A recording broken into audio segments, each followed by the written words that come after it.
Hello. Today I'm going to tie for you a winged beetle.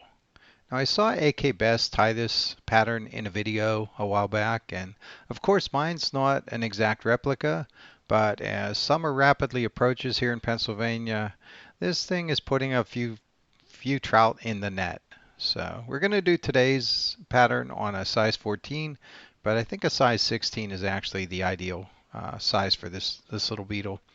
I'm going to use hackles from these two necks, and I'll talk more about that as we go. Of course, this is one of the substitutions. I'm going to use Peacock for the body. I think AK used some dubbing. I am going to use a little bit of rabbit fur dubbing to split the wings, and I'm going to use a strip of craft foam. And these are some tools I picked up at Five Below or the dollar store, so they're kind of handy to have around the tying bench. And I can make a nice little strip about 3 millimeters wide for that shell across the back, and we're going to hold it all together with some 8/0 black uni thread. So we've got our hook in the vise, and I'll get started, and I'll try and comment more about those materials and things as we go.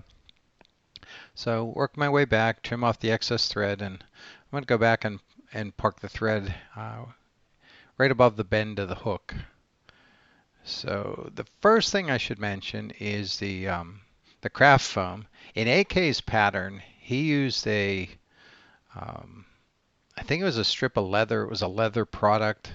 I don't know that leather is the greatest material to float, but if it soaks up water, it would soak up floating. So you can make this thing ride pretty high and dry. So I'm going to use foam instead. Now here we're putting a little ball of that rabbit fur dubbing on here, and that's to split those wings. So this is another little departure from AK Best pattern.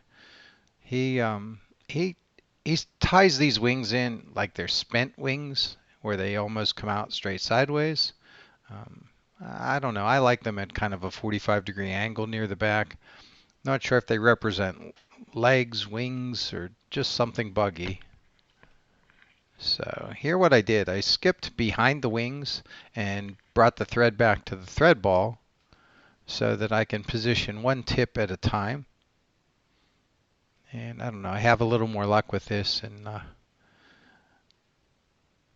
it's a little easier than trying to keep pushing them around as I'm winding back. So we'll trim off the excess. Now, these hackles actually are from way down in the small part of the neck, and I don't tie size 32 flies, so I don't think I have other uses for these. I've used them for tails and things like this. So there's that piece of craft foam. It's about 3 millimeters wide, 2 millimeters thick, and I'll come a little behind the eye there and start to cinch it down and spiral my way back. I'm going to make sure I'm back there right in front of that dubbing ball. And it's okay if it looks like a little segment there. I don't think that matters. And we'll wrap down the foam and head back forward, park it in the middle. So the next material I want to tie in is one of those black hackles. It can be kind of on the large size because I'm going to trim it anyways. We just want some of this stuff poking out to look like legs, or add a little movement. So I've stripped the hackle stem, tied it in from the base. We'll zoom out. I started experimenting with this, hoping to give you guys a better look at what I'm doing.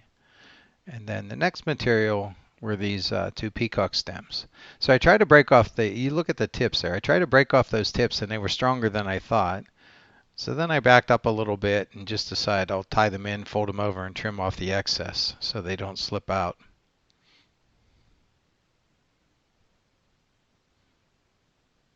So they're tied in, the excess is trimmed off, and we'll take them back to just in front of the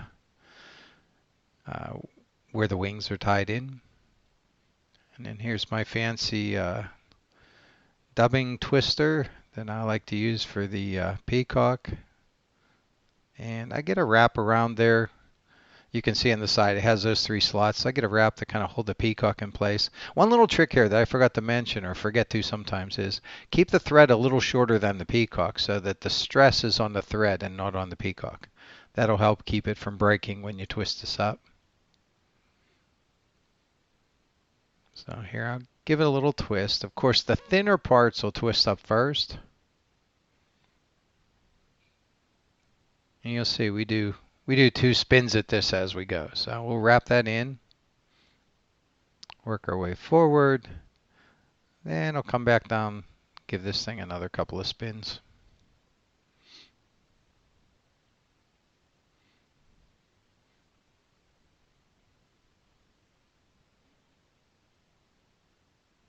And we'll work our way the rest of the way forward, find a nice place to stop and tie it down.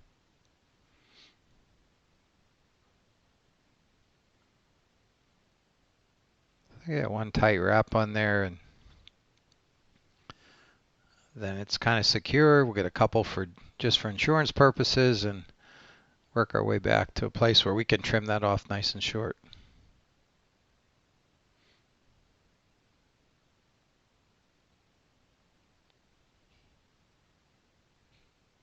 So like I said, I think AK likes to use black dubbing here. I think it was rabbit fur also.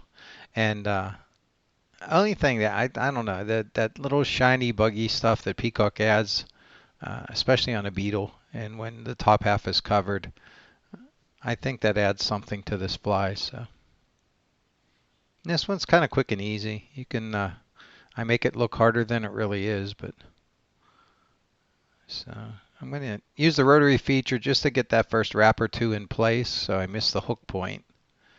And then I can stop and just wrap it the rest of the way. Kind of estimating how much hackle I have and the spacing so that I finish with just a tip up near the eye.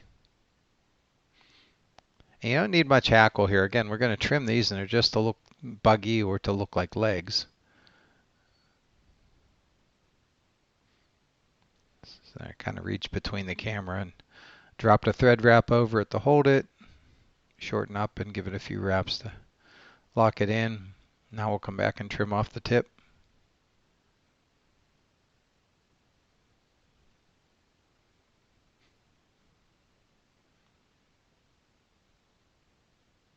So, and here I'm going to come in, again, I'm left-handed and I use my scissors right-handed thanks to my teachers that insisted I should be right-handed when I was very young, but I like those little snippers I have there because I can use them with my left hand, and if you have to come in from the front, that works out better for me. So some of you lefties will understand what I'm talking about, and others will say, nah, it's just making it, again, look harder than it really is. So we'll get a wrap around the foam. We don't want to kill it with tension here. I want to work my way back a little bit. And then as I come back forward, then I'll add the tension. Drop a wrap under it so that the thread's out of the way, and then when we come back up, it'll be around the hook shank first. So pull some hairs back out of the way, make sure we don't trap anything down facing forward. Smooth out the stub end of that foam.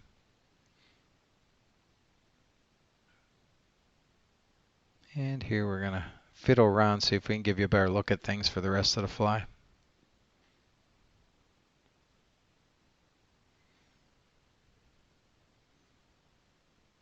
And got my whip finish tool working back to front. This happens to be a 4-turn whip finish. That should be plenty. We're going to glue that.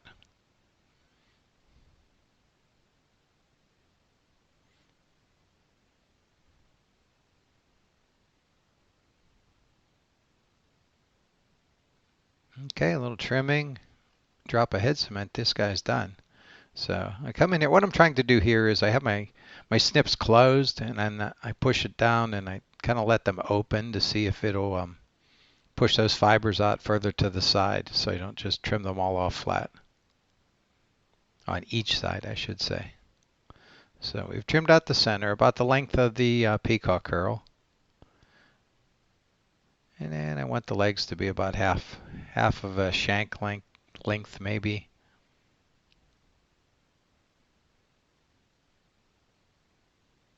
So on this other side, I have them a little long, but I keep trimming, and then once I get this thing turned back around, I get a better look at it. You know, long one sticking out the back. And like I said, I get a better look at this so I can shorten these guys up to match.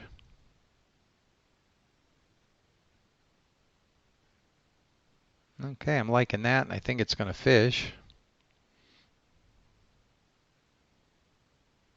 And that's it. Like I said, with a little prep and laying some materials out, you can whip these out pretty fast. The foam's not the most durable stuff in the world, but when it gets chewed through, it's a good day. And if you make several of these, you can put a few fish in the net, and it's not a problem. So get a little head cement on the thread. I'll roll it around a little bit so you get a look at the profile. And that's it. So I hope this helps you out. I hope you catch a few fish on these. And if you want to learn more about me, look me up on Amazon. And until next time, be safe.